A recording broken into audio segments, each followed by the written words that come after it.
Hey everyone, welcome back to the I Believe podcast. I'm Megan. And I'm Danet.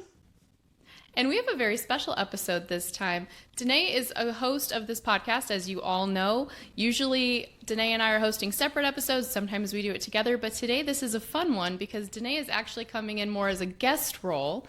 And so we're going to talk a lot about Scanxiety. Danet, you've just hit 5 years since your diagnosis. Let's talk about it.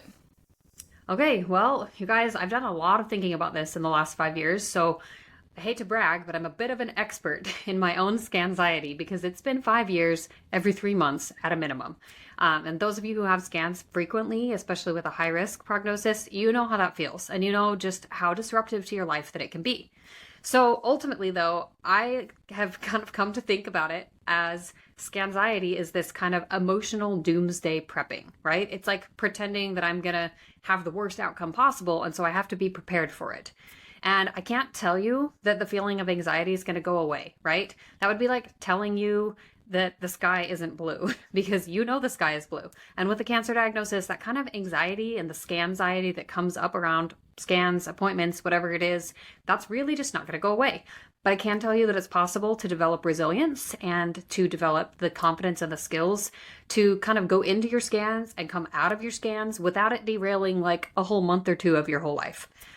Cancer doesn't deserve any more time than it's scheduled to receive. That's kind of my motto, especially this last couple weeks. How often do you get scans? Right now, it's a little weird. My last scan was actually 4 months ago, which is not normal. Normally, it's at least every 3 months. And then sometimes I have them a little more frequently. And so, like right now, I guess I'm kind of in a little bit of a limbo space. I get to go see my oncologist in a week or a day or two, and he will tell me, like, okay, well, here's what we want to do based on what we saw last week. So I don't really know. The nice thing, though, is the treatment that I'm having is an imaging-based procedure. So I don't feel as anxious if we don't have scans, like, quite to schedule because they always have eyes on my liver at some point. Like, so anyway. So anyway, normally every 3 months. Right now, it's a little in limbo. And what do you do to prepare? Like you're going into this, we were talking Scanxiety. Actually, let's back up. Let's explain what is Scanxiety for anyone new to the community that's like, well, I've never heard this word.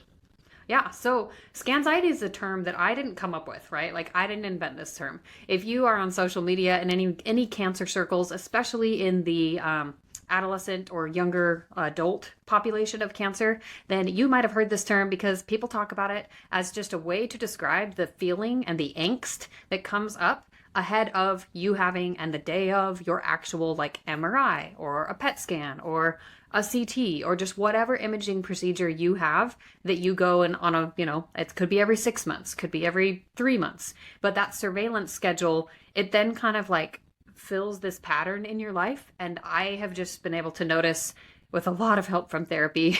Therapy's great, guys. But I've been able to notice these patterns.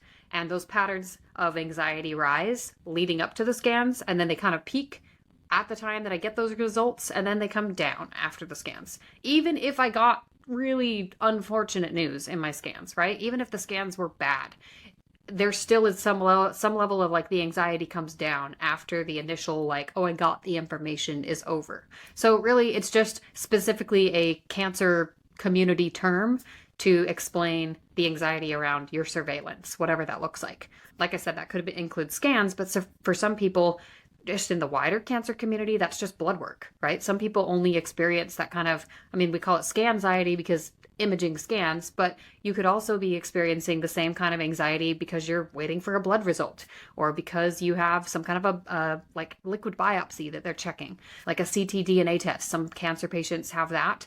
In uveal melanoma, we are starting to get more of that, but it's more imaging based. So hence scanxiety. That's a great definition. Okay, so you're having the Scanxiety, you're going into your scan. What do you do? What can people do about that? Okay, so the first thing that I had to learn really early on to do, and it helps if you have a great medical team that's kind of backing you up in this, because it makes it so that you don't have to think about this step. But the first thing is that way in advance, whenever I finish my last scan, I usually have a follow-up with my doctor to go over, obviously, the results of scans. And then from that follow-up, he determines, or, she or he, that doctor then determines what's next. in terms of when do I want to look at your scans again. So if he says 6 weeks, then he's going to send it out. An order will go to the imaging center, and then I get a call. And so instead of putting off that call, like I used to put it off, right? I used to put it off or tell the doctor's office, I can just schedule it myself later. Just tell me when it's ready. I now don't rely on that. I ask for help and I accept it when it comes. And so the medical team basically sends out the order and I check the order. I'm really meticulous. I'm like, guys, you have to make sure that it has the right contrast. You have to make sure that we're getting the right imaging center. I want to make sure that, the MRI is what we're doing and it's of the liver, not just the abdomen as a whole. So like, I just double check the things that makes me feel better. And then I wait for them to call me. And they usually call me like the day after I have my oncology appointment, which sometimes feels a little psycho, but then my scan is booked. And if they're every 3 months, I don't have to think about scheduling that thing for the rest of the next 3 months. It's already on the calendar. I've already been sent emails and they're going to remind me. So that is like my number one tip ahead of time is if you finish your scans or they're coming, just get them scheduled. And if you can get help to make them getting scheduled, like make getting them scheduled easier, then accept the help because the imaging center has a coordinator whose sole job is to coordinate with your oncologist and to coordinate with you. So I use that tool. That's like the best. Yeah, and I think like anything in life, you can relate to that. If you just do it ahead of time, it's done, It's off your plate. If you sit and stress about like, oh, I got to call, I got to make that appointment, you're just going to stress yourself out. So I think that's a big one. And it seems like an obvious thing, but it's not because you think, I have time, I'll do that later. Mm-hmm. Well, but then when you put it off, I mean, it's kind of like when you put something down in your house, right? You come in from the car, you've got groceries. You put the stuff that's cold, you put it away in the fridge, you put away the freezer stuff. And then you're just like, I've got some other stuff I need to put away, like maybe the toilet paper, stuff that's not in the kitchen. And you just set it down on the side counter and then you leave it. Like, I'll get to it later. And then all it does is take up mental space every time you look at it. And so that's kind of my thinking is I'm like, I'd rather not be inundated with extra reminders of like, have you scheduled your MRI? I want to be able to just forget that the scan is coming up because I'm a busy enough person. I've got 3 little kids. I've been doing this since my youngest was a baby and she's now in kindergarten. Like, I know that my life will get chaotic and it will be a lot easier if I just schedule it ahead of time. So that's my number one, like prepping like weeks ahead. So like, this could be, like I said, if your scans are scheduled 6 weeks apart, then that's going to feel a little more quick, right? It's going to come up faster, but you can still do the same thing. You can still get, okay, I had my scan, and you just tell your doctor, you tell your medical team, I want to be able to schedule my scans. And I want to be able to have them scheduled within the week of me having whatever scans we just had. Advocate for yourself, guys. Ask for what you want. And if you don't know if you like that idea yet, then maybe just give it a try. Because at the end of the day, like we're all kind of experimenting and it's trial and error to figure out what's going to be the best thing for you and what's going to be the best thing for me. Yeah, and the other benefit of that is you can make plans because you know when they're going to be. So if you want to plan, a family barbecue or a vacation or whatever, you can plan for it. And also, I'm sure those spots book up. So just knowing you have your time slot and you're not going to, think about it at the last minute and then all of a sudden they can't get you in for a month. I'm sure that happens too. Well, and there's I've talked to other patients too who they always go to the same imaging center and they have the same tech and the same radiology people and it helps when you are dealing with uncertainty, right? There's a lot of uncertainty around ocular melanoma. And when you're dealing with so much uncertainty, it helps to give yourself things that are less uncertain. And that means that sometimes you give yourself the routine. And the routine could be asking for to be in the same room, to ask for the same person. You may kind of have to figure out what's going to be best for you. I haven't really had a major issue in different people being my, the person who gives me the IV for the contrast. But because I go to the same location and I tend to have them on, a similar time of the day, I end up with the same people almost all the time. So it's kind of nice because then you see them and you recognize them. And again, it just adds that layer of, my brain doesn't have to be worried and questioning what's going to be new for me right now, because there's some stuff that's at least anticipated. Speaking of the actual, being in the scans, some of the things that I did early on, because I just didn't know, and I was feeling so much anxiety leading up to some of my scans I was having, I asked my oncologist for a prescription, an anxiety prescription that I could just take Could be the day of, could be the days before, could be just the actual like hour before my scan. And so if you're someone who knows that you are prone to, I mean, like I just didn't know, right? I'd never had MRIs before. So I figured, okay, if I don't know if I'm claustrophobic, maybe I should ask. And I should just say, can you just give me something for claustrophobia or like any of the little anxiety things, and just know that, you know, it's there as an option, even if I don't use it. That was helpful to me. So if you are someone who knows you're prone to that kind of anxiety, especially like in small spaces, ask for medicine. Ask for them to do whatever it is that they need to do to help you have a better experience while you're doing the scan, because that stuff does exist. I mean, you know, anti-anxiety medicine for specific circumstances, but you can also take anti-anxiety medicine for an everyday. But again, like that's not something, I'm not recommending everybody go do that, but like talk to your doctor and see if there's options of things that could support you. Right. Like you said, advocate for yourself. The doctor's not going to say, hey, you look like you might have anxiety. Let's talk about this. Yeah, exactly. I mean, and honestly, I wish that oncologists would just lead with it and say, hey, you might feel kind of anxious and antsy and like all these feelings might come up before your scans. Here's what we can do about that. So if you have that come up, please know that like you can talk to me about it. And I know some doctors are a lot like that and others are not. Others are more like straight to business. But if, like I said, like if you know what you need, it's a lot easier to ask for it from other people. Definitely. And, you know, like you said, with them being so different, I'm sure their own personal experience plays into it. If you have a doctor who's experienced anxiety, they're going to be a lot more sympathetic to it. If you have a doctor who doesn't have anxiety, they're going to, you know, just not think about it because it's not something that's presenting in their own situations. Yeah, exactly. So just kind of like moving on with some other of the things that I do weeks ahead of time, right? This is not necessarily like the exact week ahead. It's like I'm saying basically from about 1 week out to as far as you have scans ahead, you know, like if you have them spaced out every 6 months, every 12 months, every 3 months, however many weeks or months that might look like for you.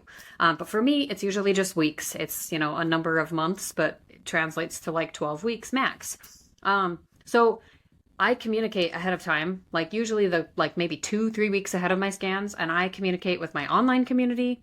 I communicate with my family, and I just let them know, hey, I need you to be aware that I have scans coming up this month. So if I am off, if I am, you know, a little more irritable, if I'm, I don't know, if you notice something about my behavior that you're a little concerned about, like I'm giving you permission ahead of time to tell me, because that's something that I can get support for, right? Like if I'm, I don't know, exhibiting like super anxious hyperfixation, then that's something my sister can tell me, like, hey, I've noticed that you're like really fixated on this. Maybe you should talk about that with your psychologist. Like I have a trauma psychologist that I see for therapy now, and he's great. He's so great. But like just communicating with your community so that you have people looking out for you. That I've also kind of done in the last, I don't know, maybe since April. I've engaged my online and my family, my wider community of people that, you know, love and care about me. I've engaged them in what I call a group energy project, because I don't subscribe to any specific like belief system, but I do believe that the energy of the universe, like the God, universe, source, all of the energy is beneficial. Like I really do, but I do believe that it helps and that it cumulatively makes a difference in the lives of other people, in my life.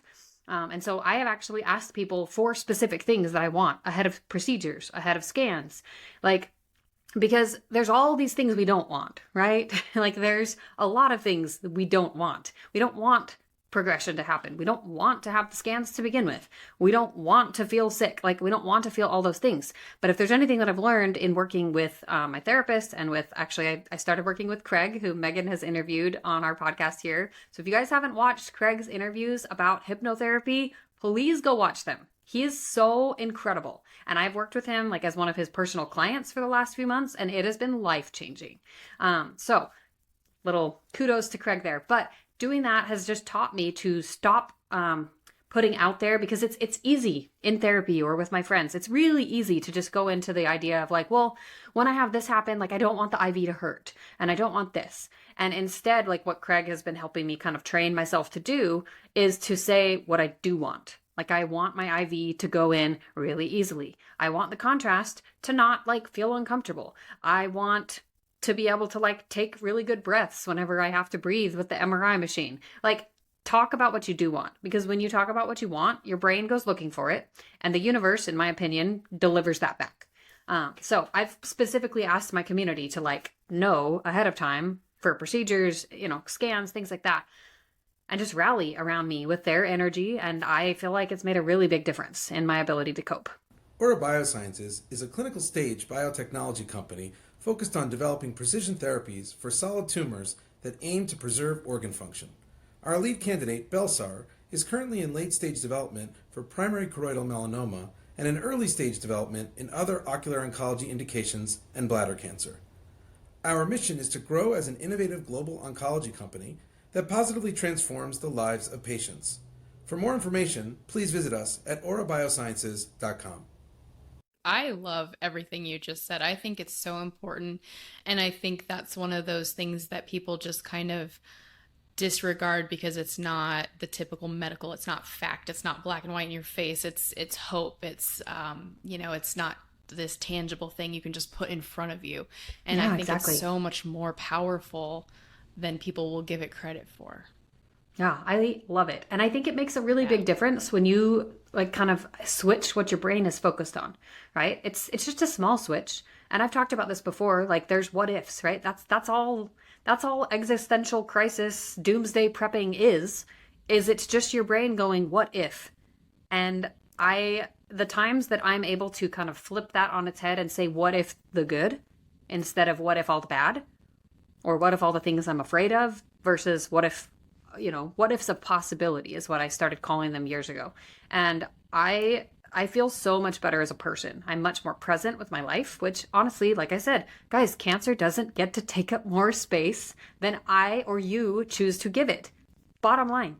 So I have to own the times when it does take up more space, and scans honestly are part of that time, right? When I've got appointments or procedures or any of the anxiety related to these things, I have to be a little more conscious. So hence what we're talking about. But speaking of things you focus on, one of the things you talked about earlier was like when your scans are coming up, you can schedule things.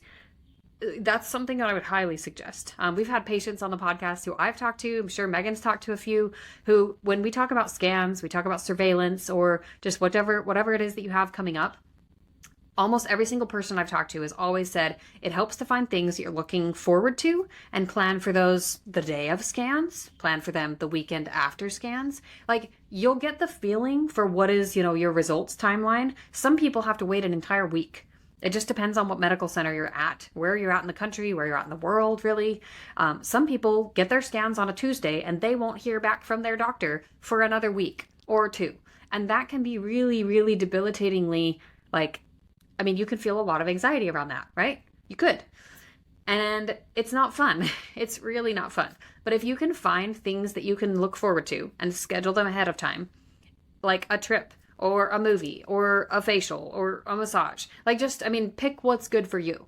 Get out and go to the bar with friends if you drink. But do something for you that is not in any way related to cancer and have it be something you do regardless of the results. Doesn't matter. The results do not matter. You're not rewarding yourself for being cancer-free for another 3 months. I'm sorry. That's out of your control. You're rewarding yourself for making it through the build-up, for making it through the day of. So, figure something out that you want to do and do that for yourself. Just, give it a try. It's honestly really kind of fun. That's such a great idea. You're adding that positive element. You have to do this icky thing, but you also get this great thing. I think that's great. Okay, so we've kind of talked about way ahead of time, right? Months ahead of time, weeks ahead of time. But there is some specific stuff that I've been doing, I don't even know, probably for at least a couple years since I got a metastatic diagnosis, which I know Megan mentioned that I'm 5 years into OM. So my eye was diagnosed 5 years ago, July 31st of 2020. But I also had metastatic disease that was found in the summer of 2022. So I'm now 3 years into my metastatic journey. So yay, living with cancer. Super fun. But days ahead. So I'm talking 7 or less days ahead of my scans. I really have to look ahead. I've got 3 little kids, so I have to simplify my schedule. That means that the couple of days ahead of time, I look at what's there and I cut out anything that is extra. If I've planned for the kids to have doctor's appointments, I typically will move them. Or I will ask somebody else to take them, right? I would have my husband help, or I would have one of the community members or our family members help with just helping, right? I look for ways that I can put less on me so that I can just have like, I don't know, just boundaries, right? Like just boundaries for myself, because I'm about to go into a day where my boundaries of holding cancer back are about to all come down. And so I need a little like kind of mental prep for that. I have like clear work cutoffs, right? So if I'm working for the day, I give myself whatever my time limit is, or whenever I clock in or clock out, so to speak. I have really clear work cutoffs. So maybe if you're a working person and you go into an office, maybe this means you shut your phone off at whatever time you leave work, and that's it. Nobody can get a hold of you for the rest of the evening. They can't be like in your space, because all that does is it creates this like clutter for me where I'm like, if I'm constantly responding to other people's demands, I'm less present with myself, and that doesn't feel as good. I don't like feeling reactive. I like to feel proactive, and I like to feel responsive. And I can't do that if I'm basically at the mercy of everyone else. So with work especially, but even with your doctor's office, right? You don't have to have your phone on all the time. You can turn your phone into do not disturb for the whole day. And then you can pick who goes, like there's so many settings on our phones that we can like pick who's allowed to send us a text. And I get notified and actually have to pay attention. So just having those boundaries with yourself, with people, with work, something that I did this last week, really, like my kids went to school on a Thursday and my scans fell on a Friday. And I ended up like just taking some time to clean, like because I was originally going to have my house cleaned by somebody else. And then anyway, there was a whole thing, but I cleaned it myself, and I just took it in phases and just, did what I wanted. But having that kind of clean, decluttered space made a huge difference in like just clearing my head so that I could just be focused where I needed to be, like with my kids, with my, with my family, making dinner, like whatever it is that I wanted to focus on, I could be there for it. And there was not a big messy house for me to be like, like stuff is everywhere. Because I'm not even joking. Like that's how it feels for me. But it's also like a mindless kind of distraction. Like it keeps your brain busy, but in a way that's like, it doesn't require a ton of thought, right? To wipe down the counter, to vacuum, to mop, any of those things. Like it doesn't require tons of thought. So finding something that like gives you that little escape. I mean, there's so many different things. That helps a lot, but I just found it really valuable, at least this last time, to like clean ahead of time because like, here's the thing. If I'm going to emotionally doomsday prep, right? If I'm going to prep for anything bad, I would like it to be things that feel good. And cleaning my space, cleaning my room, cleaning my house, that feels good to me. So I liked doing that. The other thing that I did this last time, and that I have really been more intentional this last year, at the advice of my therapist, was deciding ahead of time when I wanted results, right? So like I said, some of us, the results are way out of our control. And so some of you guys are listening and you're like, well, my doctor's really slow and they don't tell me anything and my chart never gets updated. Some of us, like me, have radiology teams that are like, I swear it's like they think it's a race. And so they finish my scans, and sometimes I get home and I've been home for 2 minutes and I have a scan result. And I'm like, I can't deal with that. So I've done it where I've just opened the results as soon as they come in. And I will tell you, to be reactive versus responsive or proactive feels totally different in opening those results, regardless of if they're good news or stable news or bad news. It doesn't matter. Like the results don't matter, but the way that I open them and the time that I have like chosen to designate for I'm going to open my results, it makes a big difference. So I really intentionally choose when to look at my results, when I'm ready for any and all of the things that I could feel, right? It doesn't matter. Good, bad, ugly, in the middle. I want to be in a space where I actually feel prepared for that. And walking in the door immediately after I have my scans and I've been gone for 6 hours doesn't sound fun for me. So this time at least, I chose to like completely delete my chart from my phone because it was a Friday afternoon. If those of you understand, Friday afternoons are not the best time to have scans. The likelihood of you getting a result is low. I had 3 different imaging reports for them to write up, and the likelihood of me getting all 3 of them by the end of day on Friday was like second to none. So I just decided it's just not even worth it to try to look.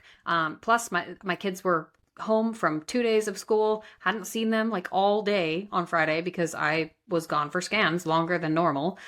And so I just decided that that didn't feel good and that I was going to delete my email notifications and my chart. Like the apps are gone. Like they don't exist on my phone for that period of time.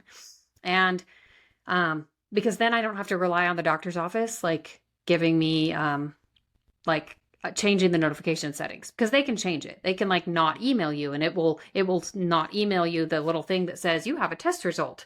Like you can ignore that. And so that was a conscious choice for me this time. And I've done that a time or two before. Sometimes I do it for a few hours. Sometimes I do it for a day or two, because I don't like feeling like I've gotten partial results. And I also like to be able to open those results at a time that I feel mentally and emotionally prepared for any and all possibilities.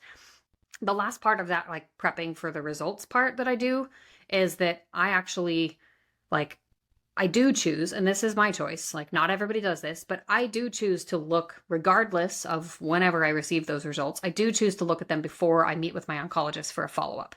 And the reason for that is that if I'm going to be sad, because sometimes I've had scans that I'm like debilitatingly sad and afraid, if I do have that happen, I want time to process that. And obviously good news is great, right? We love good news and we celebrate good news. It's great to celebrate, but I also know, because I've been doing this long enough, that sometimes there's questions. Sometimes there's things your doctor or the radiologist doesn't know. It could be cancer. It could just be a cyst. It could be something totally benign. But I would rather have the emotional fallout before I see my doctor, so that I can go into that doctor's visit feeling like we can actually make a plan, and not that my doctor is going to have to try to play therapist and help me process my feelings. So I don't always do this with a therapist. I'm practiced enough to like do this on my own. But if you are having a hard time feeling like you're afraid to open your scans, then maybe you talk with someone, like a good support person or your therapist or whoever it is that you feel you could open those scans with and process whatever you read. Like have a buddy, right? Like somebody on the phone with you, somebody in the room with you, like just some kind of a way that supports your emotional status, regardless of what happens. Anyway, I don't know if that makes sense. Yeah, I think it makes total sense. And I am a very private person with my emotions. I don't like vulnerability in front of people. I don't like to cry in front of people. Me.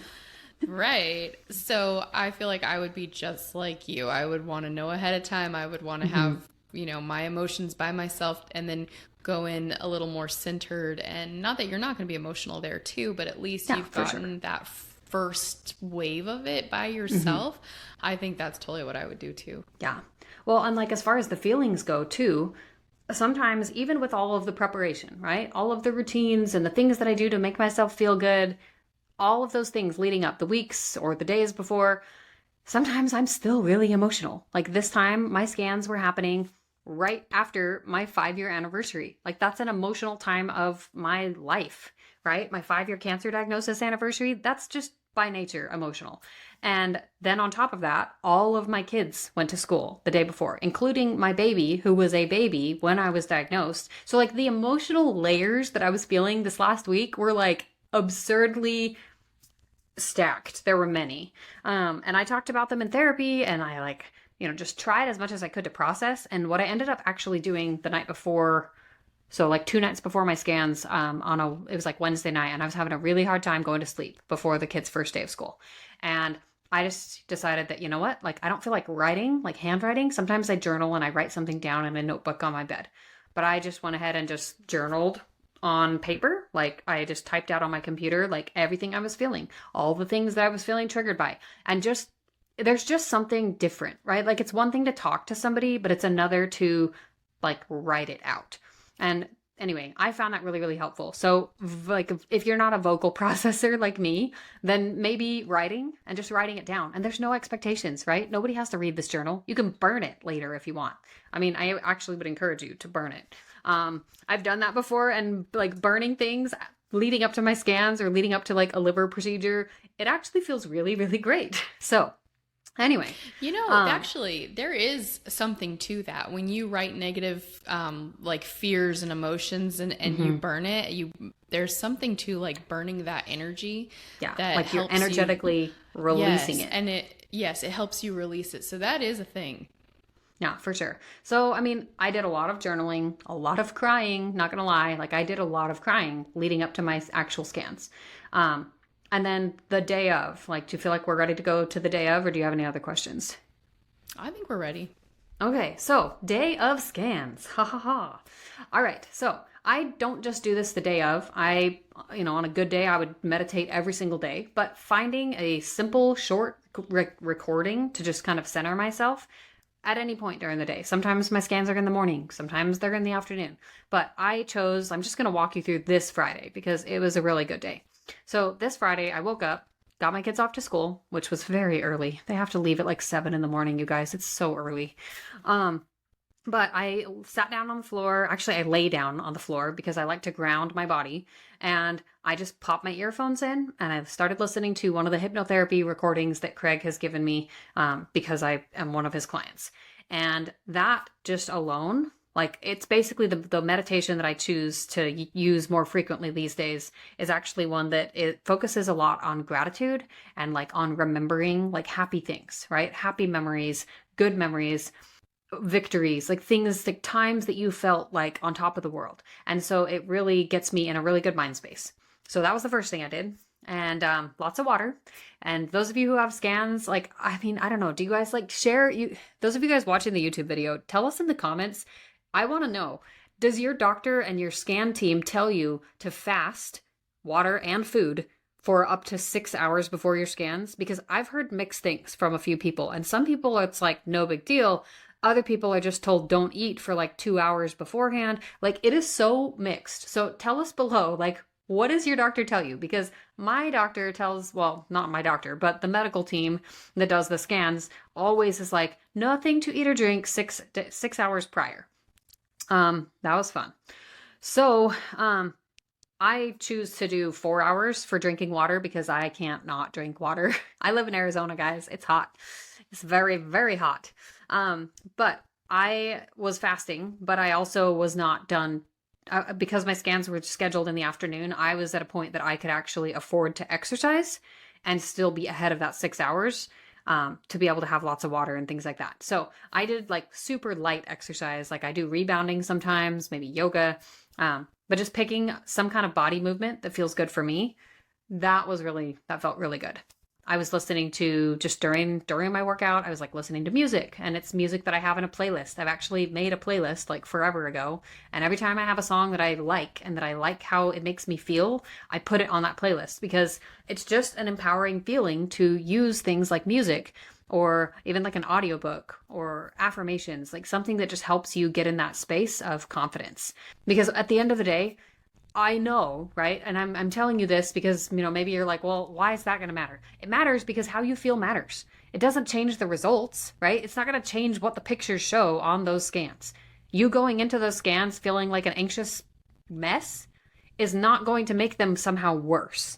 Okay, I want to just affirm that for you. For those of you who are super anxious and you're like, well, I don't think I can do that. What if it makes it worse? That's just anxiety talking. It's never going to make it worse. Or better. Like the fact that you're going into it just feeling like like a whole human being instead of a being that is like imprisoned by cancer, that is just what matters. So this is more just about my personal state of being.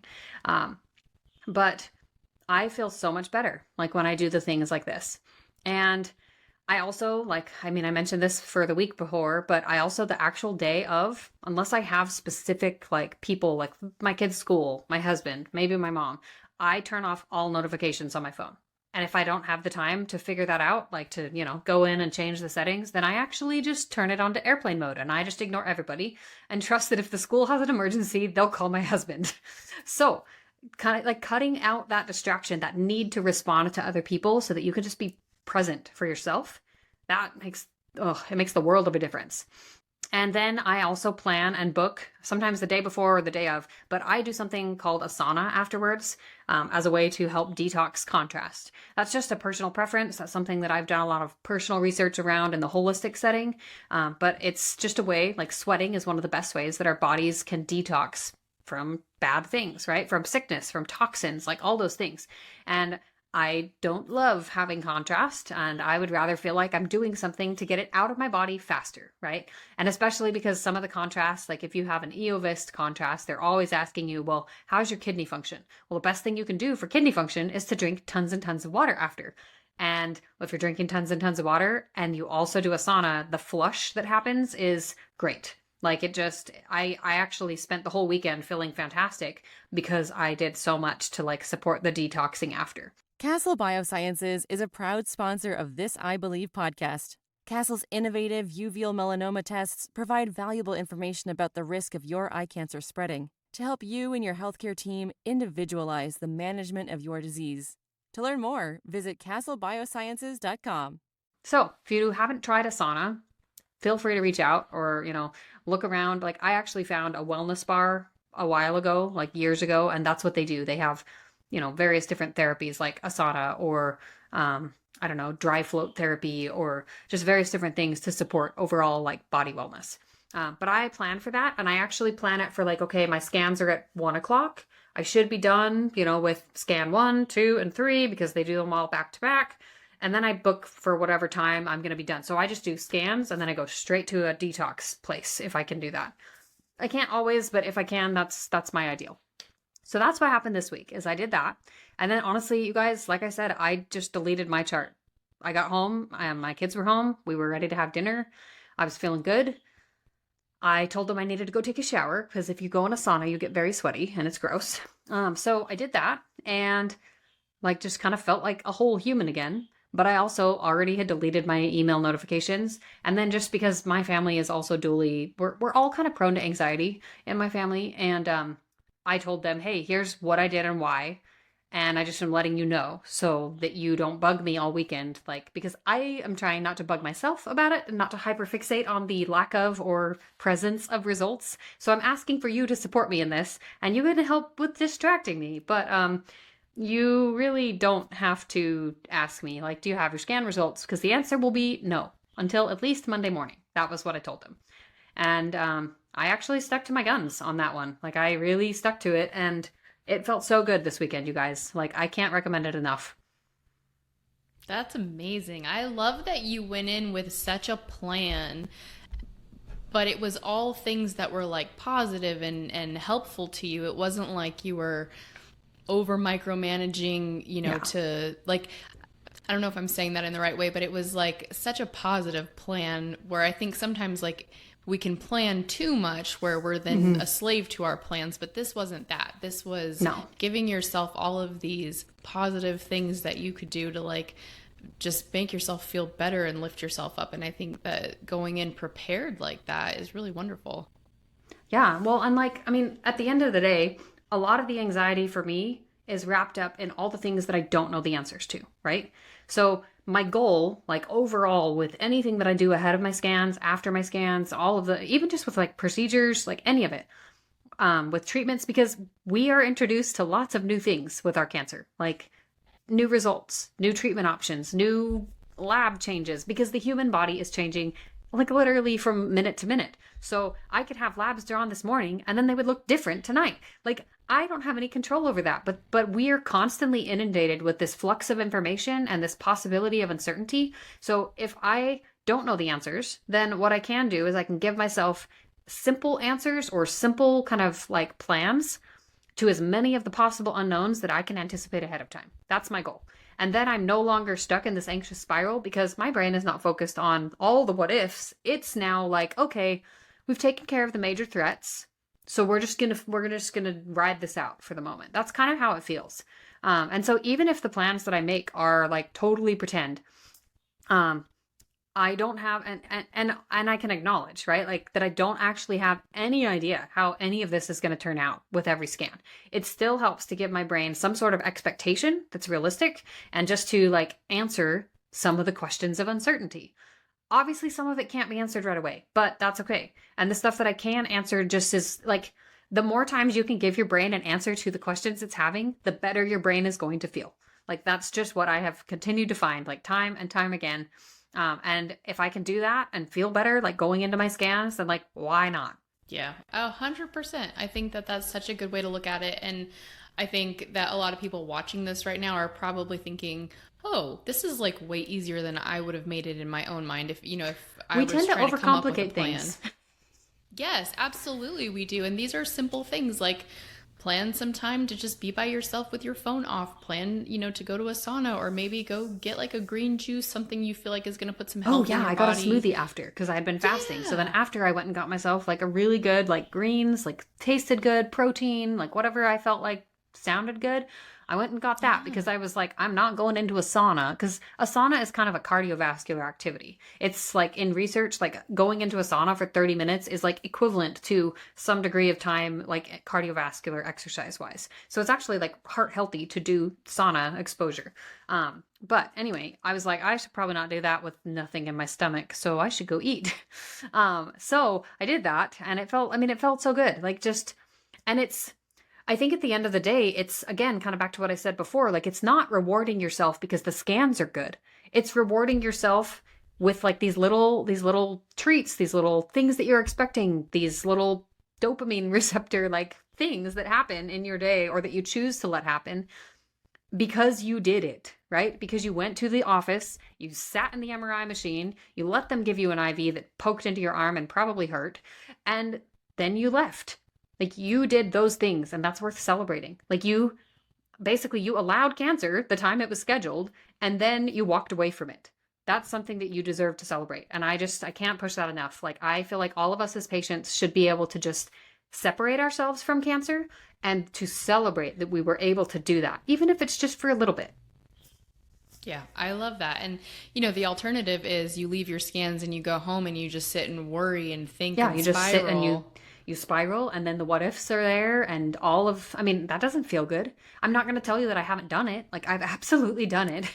I have. And then sometimes you get results you didn't like, and then you're spiraling more.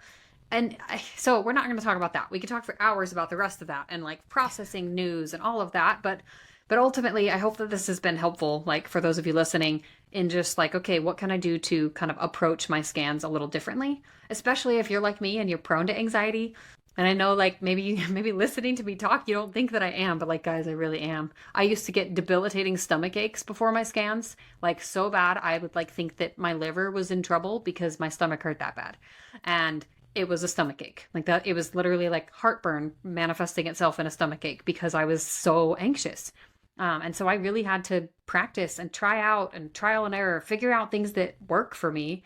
And the times that they don't work, I have to just be willing to accept that that's okay, and I can try something different.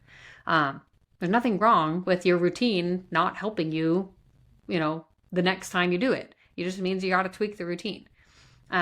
So, okay, before we end, we should talk about results, because I did get results. And I want to just like preface this with, again, like the answer is not, or the thing that I'm rewarding myself or that I'm celebrating here is not the results themselves. It's the how did I approach getting the results, and did I feel, as in control of a lot of things that are out of my control as possible. So I had an appointment on Monday morning for labs in my oncologist's office. And so instead of me downloading my chart on Monday, because I did tell my family I would at least check come like Monday afternoon, but I still wasn't optimistic. I was like, I don't know if they're going to have gotten those results updated. It might take at least till the afternoon, because I don't know where my results fall. And 3 results is just a lot for a radiology team to get through. And so I checked with my team and I just said, hey, can you just check my chart on your end and tell me if you see 3 imaging results? If you don't, I don't want to check yet. And they were like, yeah, we'll check. So a couple minutes go by and they came out and they talked to me and they're like, yeah, it looks like we see all the reports. And I'm like, okay, cool. So as soon as they told me that, like, I kid you not, my heart rate rose and I could feel myself like, breathing faster, like anxiety, right? Like I'm feeling anxious. And so I took a minute because I was in the waiting room and there was actually a girl that I was talking to, and we were in the middle of a conversation when I got this information from the nurse, right? So the nurse comes, she like interrupts my conversation, tells me, yeah, your reports are all there. And I'm still talking to this girl. And I decided that, okay, I'm going to look at them, but like, I'm going to take a minute. I'm not going to do it. Like, I'm not going to approach this again, like from a reactive point. I'm going to choose when I want to do that. And so I finished my conversation. She got called back for her appointment. And then I didn't have anybody around me other than just the front desk receptionist, who's like my best buddy. We talk about books like every appointment. Jamie, shout out to you. We talk about books like all the time, and that's it. So then we talked about books for a little bit because we had been talking about books before I started talking to this other girl. And so I just finished some of these conversations while I was waiting for the apps to download. And then I just waited. And when I finally did look at it, I just read one at a time, and I couldn't even, I think I picked the CTs because they do a CT of the chest, and this time they did CT of the chest and CT of the pelvis. So I checked those first. No, actually, no, I didn't. I checked the MRI. But at the top of the scans, there's always an impression, right? It'll say like the wording on the document says impression. And the impression is the kind of the overarching summary of the scans. And the first line that I read on there, I didn't panic. Like I've read it and I felt some level of relief, and I was like, okay, because the first line that they read and they led with was that there was nothing new present in my scans. And I'm like, cool, that's great.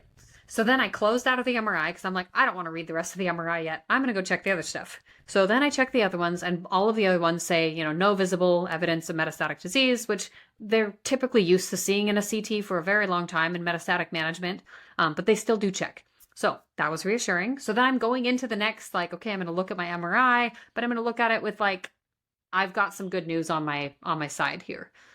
So then even if it wasn't what I wanted, it's still better than, me feeling like, but I opened the rest of it and I just started reading through, and I just gave myself some space to be like a little confused, because it was a different radiologist who wrote the report than usual, which drives me insane when different people write it. I would rather the same person write it every single time, but I understand job turnover. Like, I get it. But I read the report and had plenty of questions, but I also know that I have an oncology appointment a couple days after this. And so I was like, okay, I've got questions. The good news is they said there's nothing new. I have questions, but like, it's not going to help me to fixate on those questions yet, because I can't get answers to them until I talk to my doctor. Because I don't know how to read a radiology report. Well, I know how to read a report. I don't know how to read an MRI, right? I don't know how to look at the imaging that they have uploaded in the back end of the portal and like scroll through the pictures of the liver and understand what it is that I'm seeing. So I know my doctor can do that. And so I honestly just let everybody in my circle know what I saw, and that was it. Like, we just moved on, and I told them like, I'll let you know like come Wednesday when I have more answers. But ultimately, I think bottom line, I had given myself enough reassurances that like, okay, and like those of you who know Clay Butler, who passed away from the ocular melanoma community, he was so good about talking about scans from this idea that they're just information. They don't have to be anything other than that. They're just information. They're just a clock in time, like a picture in time of like, what does your body look like today? And your doctor uses that information to inform decisions of when are you going to have scans next, or what treatment are we going to try? That's it. It's just info. So it doesn't have to be this big, scary, monstrous thing, because that's all it is. At the end of the day, it's a picture. A picture can't hurt me. Anxiety, however, can. It can definitely debilitate me to the point that I can't function. So anyway, to be determined for the rest of like what's going on there and what do these results mean. But ultimately, I feel like, I'm going to give myself a pat on the back. I'm going to celebrate the fact that I did a really, really good job this last few weeks of managing what could have been really, really scary anxiety. Absolutely. And as you should, because those are very big feelings and very big emotions.